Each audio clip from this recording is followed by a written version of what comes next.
വിദേശത്തേക്ക് മയക്കുമരുന്ന് കടത്തിയതിന് ഖത്തറിൽ നിന്ന് ജയിൽ ശിക്ഷ കഴിഞ്ഞിറങ്ങി നാട്ടിലെത്തിയതിനു പിന്നാലെ വീണ്ടും മയക്കുമരുന്ന് വിൽപ്പന നടത്തിയ 3 പേരെ അറസ്റ്റ് ചെയ്തു. മലപ്പുറം മഞ്ചേരി, കൊണ്ടോട്ടി, വേങ്ങര സ്വദേശികളായ 3 യുവാക്കളെയാണ് ഡാൻസ് ഓഫ് സംഘം പിടികൂടിയത്. വിൽപ്പനയ്ക്കായി സൂക്ഷിച്ച 50 ഗ്രാം MDMAയും മയക്കുമരുന്ന് വിൽപ്പനയിലൂടെ സമ്പാദിച്ച 27,000 രൂപയും പ്രതികളിൽ നിന്ന് പിടിച്ചെടുത്തു. കൊണ്ടോട്ടി കിഴിശ്ശേരിയിലെ ഒരു സ്വകാര്യ ലോഡ്ജിൽ നിന്നാണ് പ്രതികൾ പിടിയിലായത്. മഞ്ചേരി നറുകര വട്ടപ്പാറ സ്വദേശി കൂട്ടുമൂച്ചിക്കൽ ഫൈസൽ, കൊണ്ടോട്ടി കുഴിമണ്ണ കിഴിശ്ശേരി സ്വദേശി ഇലാഞ്ചേരി അഹമ്മദ് കബീർ, വേങ്ങര കണ്ണമംഗലം സ്വദേശി ഇലത്തക്കണ്ടി ഷഹീൽ എന്നിവരാണ് പിടിയിലായത്.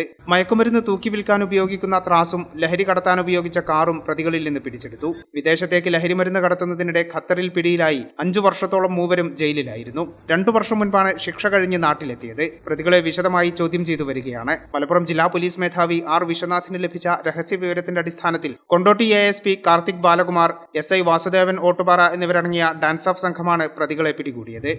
ഈ ചാനൽ ന്യൂസ്, കൊണ്ടോട്ടി. ഞങ്ങളെപ്പറ്റി നിങ്ങൾക്കല്ലേ കൂടുതൽ അറിയുന്നത്? പരിശുദ്ധിയുടെ സുവർണ പാരമ്പര്യം.